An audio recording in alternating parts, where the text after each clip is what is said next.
გქონიათ ისეთი მომენტი, როდესაც მეგობარს უეცრად შეხედეთ და მოულოდნელად უცხო ადამიანად მოგეჩვენათ.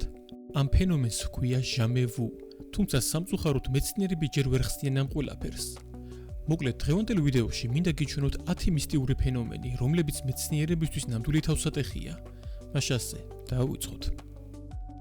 ჩვენ ყველას გამოგვიცდია დეჟავუ.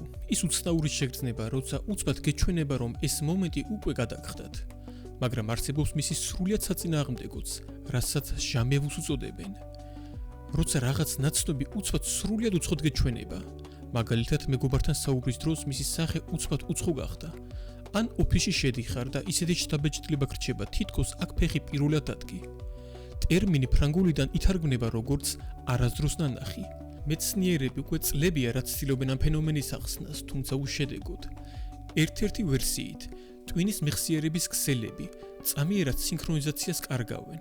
ინფორმაცია ადგილზეა, მაგრამ ამომცნობი მექანიზმი ვეღარ ეწევა, ამიტომაც ნაცნობი უცბად უცხოდ გეჩვენება. მეორე ვერსიით საქმე ყურადღებაშია.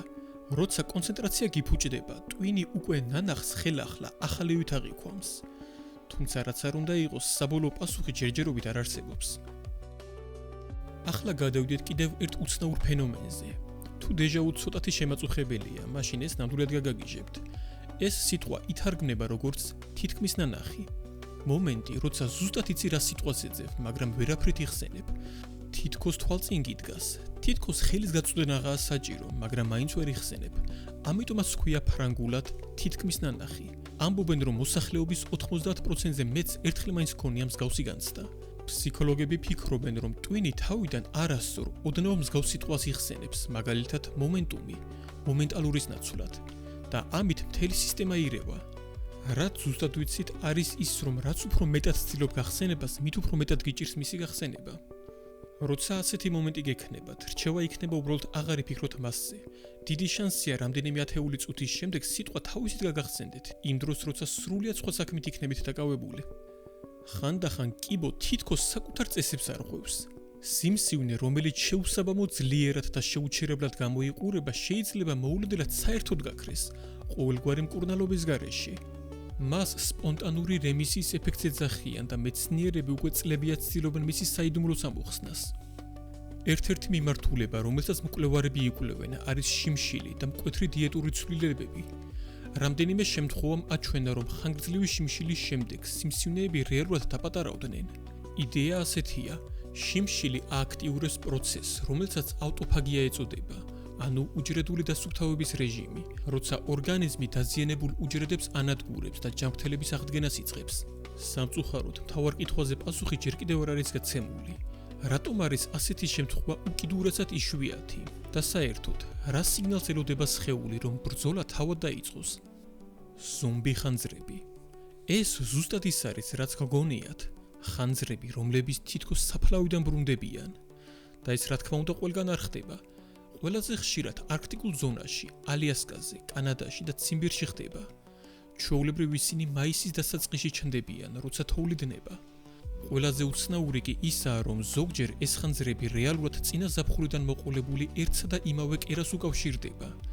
ისინი მიწისქვეშ ჩუმად ანთიან მთელი ზამთრის განმავლობაში, ხოლო რამდენიმე თვის შემდეგ ისევ ფეთქდებიან. არსებობს რამდენიმე თეორია, მაგრამ მეცნიერებს საერთო აზრამდე მისვლა უჭირთ. მთავარი ვერსია ასეთია: ტორფი, რომელიც ძალიან მკვრივი და ნახშირბადით გაჯერებულია, მიწისქვეშ ნელა იწვის. ის თითქოს თავად ქმნის იზოლაციას, იცავს ცეცხლს სიცივისგან და ტენიანობისგან, სანამ უფრო თბილი და მშრალი პირობები არ აანთებს. 2021 წლის სატელიტურმა მონაცემებმა დაადასტურა, რომ ბევრი ახალი ხანძარი ზუსტად იმ ადგილებიდან ვრცელდება, სადაც გასულ ზაფხულს ხანძარი ჩააქრეს. თუმცა სხვა მეცნიერები ფიქრობენ, რომ გაზაფხულზე მომატებული ტემპერატურა თავად ათბობს ნიადაგს იმ დონემდე, რომ ახალი ალება იწყება. სწორედ ასე იქმნება ილუზია, რომ თითქოს ძველი ხანძარი სიცოცხლეს უბრუნდება.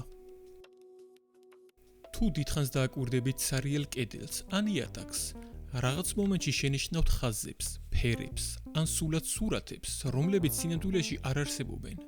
ტვინი მუდმივად ეძებს ინფორმაციას და როცა ახალი სტიმული არ აქვს, უბრალოდ თვითონ იგონებს. ამ მოვლენას განსფილდის ეფექტი ეწოდება. შედეგები კი ხშირად ჰგავს იმას, რასაც ადამიანები ფსიქოდელიკების დროს აღწერენ. ზოგი ხედავს მოტივტივე მოძრავ ფერებს, ზოგი ფორმებს, ხოლო ზოგი სახეებს, რომლებიც თითქოს ნელა-ნელა კედლიდან ამოდიან. ზოგიერთი პარაფსიქოლოგი ფიქრობს, რომ ეს შესაძლოა ზებუნებრივი უნარების არსებობას ამტკიცებდეს, თუმცა მეცნიერთა საზოგადოება ამ იდეას ნამდვილად არ იზიარებს. მეცნიერები მხოლოდ თანხმდებიან იმაზე, რომ რასაც ადამიანები ხედავენ, რეალურად გამოცდილებაა. მაგრამ რატომ არის ეს ხილვები ასეთი ცოცხალი და რატომ ხედავს ყველა რაღაც განსხვავებულს? ეს დღემდე აღთქმის ერთ-ერთი ყველაზე უცნაური, ამოუხსნელი ფენომენია. წინასწარმეტყველებას თითქოს სარკისებური ტყუპი ჰყავს, რეტროკოგნიცია.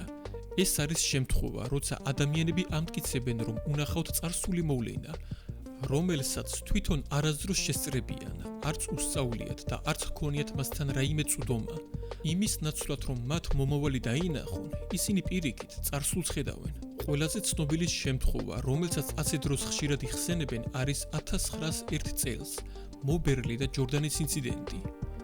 ორი ინგლისელი ქალი, შარლოტა მორბერლი და ელეონორ ჯორდანი, ვერსალის ბაღში დასეირნობდნენ, როცა გარემო მოულოდნელად შეიცვალა. მათ აღწერეს უცნაური შენობები, საუკუნეების სინამდვილე ტანსაცმლის ჩაცმულობის სტილი და ჰაერში გამეფებული უცნაური დამთრგუნველი სიჩუმე.